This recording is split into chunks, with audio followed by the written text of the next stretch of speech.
হতাশা মাদক দিয়ে দূর হয় না। হতাশা দূর হবে, বলে দিব, তিনটা জিনিস, মাত্র তিনটা। কয়টা ভাই? এক, 5 ওয়াক্ত নামাজ। এক কি? নামাজে আপনি অজু করে সেজদা দেন, ইনশাল্লাহ আপনার মনে প্রশান্তি না আসলে আমাকে এসে বলেন যে আসে না। চোখের পানি, মনের আবেগ যা আছে আপনার ভিতরে, কষ্ট, দুঃখ, যন্ত্রণা, সব আল্লাহকে ঢেলে দিবেন ইনশাল্লাহ। নিজের আবেগ ধরে রাখবেন এখানে, আপনি আল্লাহর জন্য ঢেলে দিবেন। মানুষকে আবেগ দেখা কি লাভ? মানুষ আপনার চোখের পানির মর্ম বুঝবে? মানুষ কি মানুষের চোখের পানির মর্ম বুঝে? আপনার পিতা যদি মারা যায়, আমার কাছে এসে দোয়া চান কান্নাকাটি করে, আমি দোয়া করতে পারবো, কিন্তু আমি কিন্তু আপনার ফিলিংসটা বুঝতে পারবো না। আপনার অনুভূতি কে বুঝতে পারবেন? আল্লাহ পাক আপনার ঘাড়ের রগের চেয়েও কাছে আছেন। সুবহানাল্লাহ, সুবহান। আল্লাহ পাক ঘাড়ের রগের চেয়ে কাছে আছে। গতকালকে বাংলাদেশের একজন বরেণ্য আলেমের সাথে একটা কনফারেন্সে ছিলাম।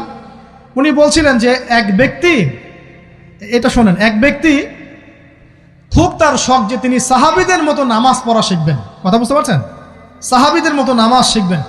তো একজন বরেণ্য আলেমের কাছে এসেছেন, এসে বলছেন যে আমাকে সাহাবীদের মতো নামাজ শিখিয়ে দেন। তখন সেই আলেম আরেকজন আলেমের সন্ধান দিয়েছেন, যা তুমি তার কাছে যাও, তিনি শেখাবেন। তো সেই ব্যক্তি একটু অবাক হয়েছেন, কারণ যাকে প্রশ্ন করেছিলেন তিনি অনেক বড় মুহাদ্দিস, আর যার কাছে পাঠানো হচ্ছে তিনি অত বড় মুহাদ্দিস নন, কিন্তু আবেদ, আমল করেন। তাকে গিয়ে বলছেন উনি আমাকে পাঠিয়েছেন সাহাবীওয়ালা নামাজ শিখিয়ে দেন। তখন তিনি বলছেন ঠিক আছে, সুন্দর করে অজু করে আসো, সুন্দর করে অজু করে আসো। অজু করার সময় খালি খেয়াল রাখবা যে আমি অজু করছি শুধু আল্লাহর সন্তুষ্টির জন্য। কি খেয়াল রাখবেন? অজু করছি শুধু আল্লাহকে রাজি খুশি করার জন্য অজু করছে, আর কোনো উদ্দেশ্য নাই আমার।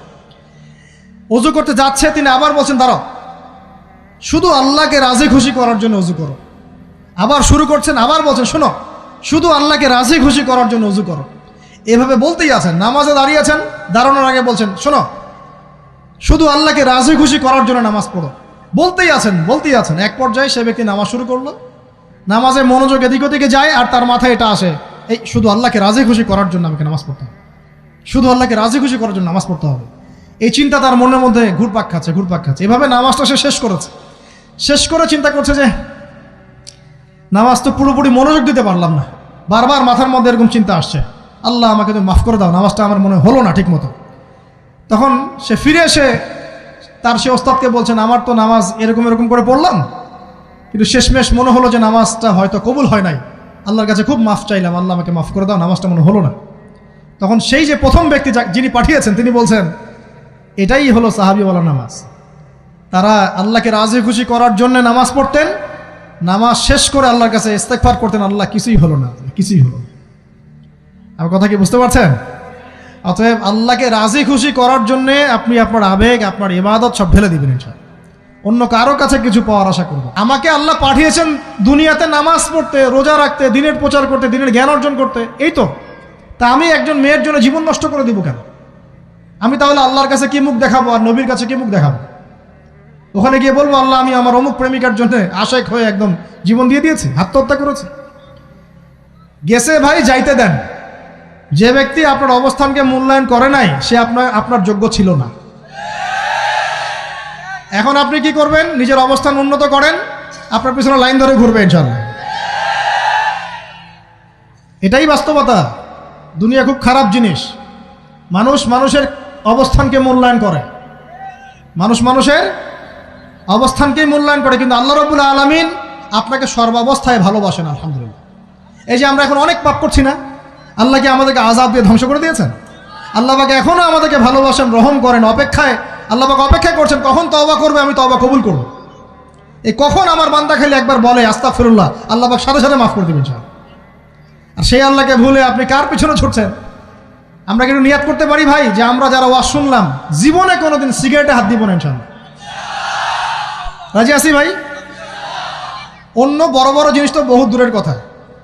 আচ্ছা, অনেকে রাজি হয় নাই কেন? আপনারা কি অলরেডি আসক্ত? আমি অনেক ভাইকে দেখেছি মাশাআল্লাহ ইফতার খুলেই একদম বেনসন টানা শুরু করে। হ্যাঁ, এটা যে হারাম আপনাদের কেউ ওয়াজ করে শোনায় নাই? এটাকে কি মনে করেন আপনারা, হারাম না হালাল? কেউ বলেছে মাকরু, নাকি মাকরু ফতোয়া দিয়েছে? মাকরুহ শব্দের অর্থ জানেন আপনি? মাকরুহ শব্দের অর্থ কি একটু শোনেন। সূরা বনী ইসরাঈল খুলবেন। কোন সূরা? সূরা বনী ইসরাঈল আল্লাহ পাক বলছেন, আমি বনু ইসরাঈলকে এই কাজগুলো করতে নিষেধ করেছিলাম। কোন কোন কাজ? জেনা করো না, জেনার ধার কাছে যেও না, এতিমের মাল আত্মসাৎ করো না, শিরিক করো না ইত্যাদি।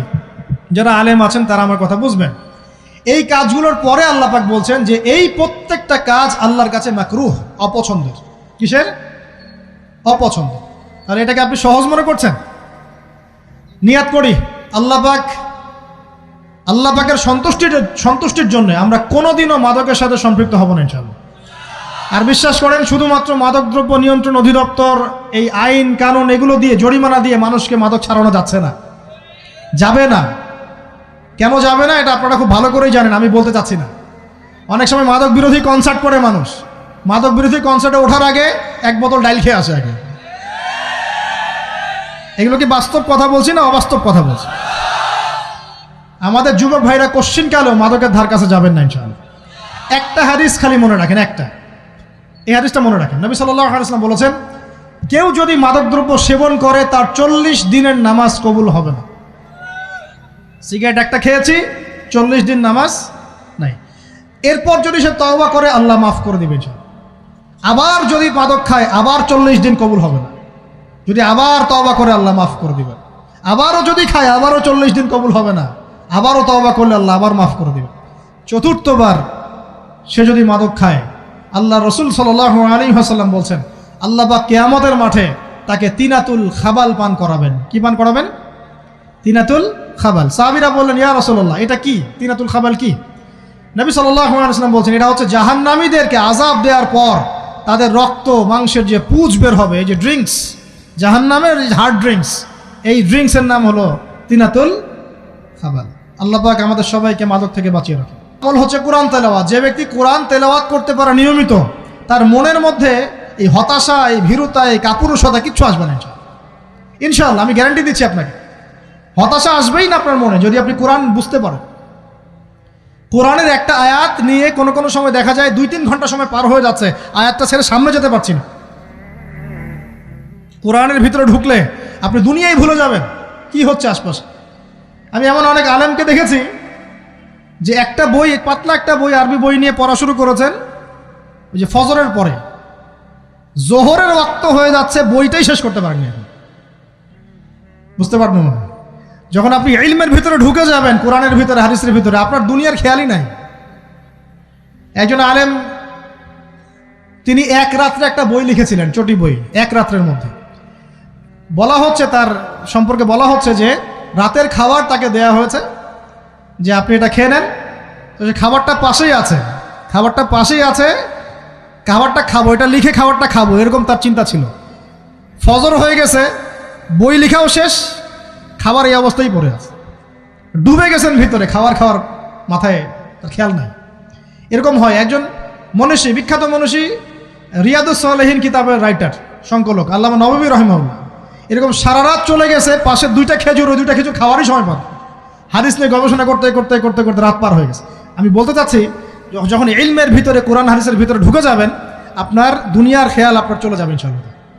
এই টেনশন, হতাশা, এই সেই বাদ, তখনই আল্লাহ পাক আপনাকে তার পক্ষ থেকে রহমত দিবেন, বরকত দিবেন, আল্লাহ আপনার দুনিয়ার কাজগুলো করে দিবেন ইনশাআল্লাহ। তখন দেখবেন কেউ আপনার দুনিয়ার ওই কাজটা করে দিয়েছে, কেউ ওই কাজটা করে দিয়েছে, কেউ বাসায় খাবার পাঠিয়ে দিয়েছে, আল্লাহ পাকই এগুলো করাই দিবেন ইনশাআল্লাহ। তো প্রিয় ভাইরা, মাদকে যাব না আল্লাহর কাছে আসবো? 2 নাম্বার কোরআন তেলাওয়াত, 3 নাম্বার আল্লাহর জিকির। 3 নাম্বার কি ভাই? আল্লাহর জিকির। চলতে ফিরতে সব সময় মুখ চলতে থাকবে, মুখ না চললেও মনে মনে মন তাজা থাকবে, মনে মনে জিকির হতে থাকবে। মনে মনে জিকির করতে পারেন? মুখ নড়বে না, কিন্তু মনে মনে আপনার একটা জিকির হতে থাকবে, সুবহানাল্লাহ বা আলহামদুলিল্লাহ, লা ইলাহা ইল্লাল্লাহ, আল্লাহু আকবার। পারা যাবে? পারে। মানুষের মন কখনো চুপ করে থাকে না, কিন্তু মানুষের মন অলওয়েজ কিছু না কিছু চিন্তা করতে থাকে না, যতক্ষণ না ঘুমায় মানুষ। তো প্রিয় ভাইরা, বেশি বেশি জিকির করবো, সুবহানাল্লাহ, আলহামদুলিল্লাহ, লা ইলাহা ইল্লাল্লাহ, আল্লাহু আকবার, লা হাওলা ওয়ালা কুওয়াতা ইল্লা বিল্লাহ, এগুলো চলতে থাকবে। আল্লাহ পাক তৌফিক দান করুন, আমিন। আমরা আমাদের সমাজে যুবকদেরকে এরকম টিকটকে দেখছি, অনলাইনে আসক্ত দেখছি, জেনায় আসক্ত দেখছি, পর্নোগ্রাফিতে আসক্ত দেখছি। আমরা দেখছি আমাদের যুব সমাজকে মাদকে আসক্ত, কিশোর গ্যাংয়ে আসক্ত। এইগুলো কি আমাদের কাম্য ছিল ভাই? আমাদের কাম্য ছিল? এই অবস্থায় কি যুব সমাজ আল্লাহ পাকের দ্বীনের পতাকা হাতে নিয়ে আল্লাহর জমিনে দিন কায়েম করতে পারবে কি না একটু আমাকে উত্তর দেন দেখি। এখন এই অবস্থায় পারবে? অতএব অবস্থার উন্নতি করতে হবে কিনা? উন্নতির জন্য রাজি আছি কিনা ইনশাআল্লাহ? আমরা চাই কি আল্লাহ পাকের দিনটা আল্লাহর জমিনে প্রতিষ্ঠা লাভ করুক, আল্লাহর দিন সবার ঘরে ঘরে পৌঁছে যাক, আল্লাহ পাকের দিনের যে সৌন্দর্য সবাই সেটাই, এই সৌরভটা সবাই পাক। আমরা চাই কি না? সমাজে শান্তি প্রতিষ্ঠা হোক, আবার সেই রাসূলের মতো যুগ চলে আসুক, আমরা চাই কি না? অতএব আমাদের সবাইকে যৌবনের এই প্রলোভনগুলো থেকে বেরিয়ে এসে আল্লাহ পাকের ইবাদতে আত্মনিয়োগ করতে হবে। আল্লাহ পাক আমাদের সবাইকে তৌফিক দান করুন, বলি আমিন। আমাদের সবাইকে আল্লাহ রাব্বুল আলামিন কুরআন এবং হাদিসের গভীর জ্ঞান অর্জন করার তৌফিক দান করুন, বেশি থেকে বেশি ইবাদত করার তৌফিক দান করুন। আল্লাহ পাক সবাইকে হারাম সমস্ত রিজিক থেকে বাঁচিয়ে রাখুন, জেনা, ব্যভিচার এবং নারীর ফিতনা, মাদক থেকে আল্লাহ বাঁচিয়ে রাখুন। আল্লাহ পাক আমাদের সবাইকে হালাল রিজিক, হালাল সম্পর্ক যথেষ্ট করে দিন। আল্লাহ পাক আমাদের সবাইকে যেন দিনের দাওয়াতের মেহনত করার তৌফিক দান করেন এবং আলেম ওলামার সাথে পরামর্শ করে দিন শেখার এবং বোঝার তৌফিক দান করেন। যুবতী দিনী বোনদের জন্য, এখানে বোনরা আছেন না? আছেন কি না? দিনী বোনরা আছেন? একটা নসিহত দিনী বোনদের জন্য আমি একটা নসিহত করতে চাচ্ছি, একটা নসিহত। আমার এই একটা নসিহত একটু মন দিয়ে শুনুন প্রিয় দিনী বোন। রাসূলুল্লাহ সাল্লাল্লাহু আলাইহি ওয়াসাল্লাম আমাদের দিনী বোনদের জন্য জান্নাতে যাওয়ার একটা ফর্মুলা বলে দিয়েছেন। আমি কি বলবো সেটা? আচ্ছা, রাসূলুল্লাহ সাল্লাল্লাহু আলাইহি ওয়াসাল্লাম বলেছেন আমাদের দিনী বোনেরা, আমাদের মায়েরা, এই নারী জাতি মাত্র 4টা কাজ করলে জান্নাতের যে কোনো দরজা দিয়ে ইচ্ছা প্রবেশ করতে পারবেন। খুশি হন নাই? কয়টা কাজ? মাত্র 4টা। এক, যদি আমাদের দিনী বোনেরা 5 ওয়াক্ত নামাজটা ওয়াক্ত মতো পড়ে, আল্লাহ পাক তৌফিক দান করুন, বলি আমিন। 2 নাম্বার, যদি তারা রমাদান মাসের রোজাটাকে ঠিক মতো আদায় করতে পারে। 1 নাম্বার 5 ওয়াক্ত নামাজ ঠিকঠাক আদায় করা, 2 নাম্বার রমজান মাসের সাওম রাখা, 3 নাম্বার তাদের লজ্জাস্থানের হেফাজত করা, মানে শরঈ পর্দা মেনটেন করা, শরঈ পর্দা মেনটেন করা। এবং আমি বলে দেই, চেহারাটা আপনাদের পর্দার অন্তর্ভুক্ত। এটা নিয়ে অনেক বাকবিতণ্ডা হয় না সমাজে, চেহারা দেখানো যাবে কি যাবে না ইত্যাদি। চেহারা আপনার পর্দার অন্তর্ভুক্ত বিষয়, ফুল স্টপ। এর উপরে ফতোয়া অনেকে অনেকভাবে দিচ্ছে, কিন্তু বরেণ্য উলামায়ে কেরামের কিতাবগুলো ঘাটাঘাটি করেন, তাদের ফতোয়া হচ্ছে চেহারা আপনার পর্দার অন্তর্ভুক্ত বিষয়, চেহারা ঢেকে রাখবেন। আল্লাহ পাক তৌফিক দান করুন। চোখ থাকবে খোলা, ঠিক আছে। 4 নাম্বার, স্বামীর আনুগত্য করতে হবে। স্বামীর আনুগত্য, এই যে আনুগত্য শব্দ শুনলেই মানুষের একটা মানে নেগেটিভ ধারণা তৈরি হতে পারে। স্বামীর আনুগত্য মানে কি আমি তার দাসত্ব করব? আনুগত্য মানে, প্রিয় দিনী বোন, আনুগত্য মানে দাসত্ব নয়। আনুগত্য মানে কোরআন সুন্নাহর যে বিধানগুলো আপনার স্বামী আপনাকে পালন করতে বলবে, আপনি সেগুলো করবেন, আপনি করতে বাধ্য। কিন্তু স্বামী যদি কোরআন সুন্নাহর বাইরে কিছু করতে বলে, সেটা মানতে আপনি বাধ্য নন। স্বামী যদি আপনাকে বলে যে সুদ খাও, এই যে সুদী এনজিওতে আসো, নাম লেখাও। স্বামী যদি আপনাকে বলে যে আসো বেপর্দায় বাইরে যাই, সাজুগুজু করে বের হও, চলো ঘুরে আসে বেপর্দায়। স্বামী যদি বলে দেবরকে একটু খাবারটা দিয়ে আসো, আমার অফিসের কলিগ আসছে, খাবার পরিবেশন করো, আসো ডাইনিংয়ে আসো। এই যে হারাম কাজ, বেপর্দার আদেশ করছে, সুদের আদেশ করছে, আপনি সেগুলো পালন করবেন না। কিন্তু হালাল বৈধ যে কোনো বিষয় আপনি স্বামীর আনুগত্য করবেন, এটা আপনার উপর ফরজ। এই 4টা কাজ যদি আপনি করতে পারেন, জান্নাতের যে কোনো দরজা দিয়ে ইচ্ছা আপনি প্রবেশ করতে পারবেন ইনশাআল্লাহ। আল্লাহ পাক আমাদের দিনী বোনদেরকে এই 4টা কাজ করার তৌফিক দান করুন। আমাদের সবাইকে আল্লাহ পাক জান্নাতের জন্য কবুল করুন, বলি আমিন।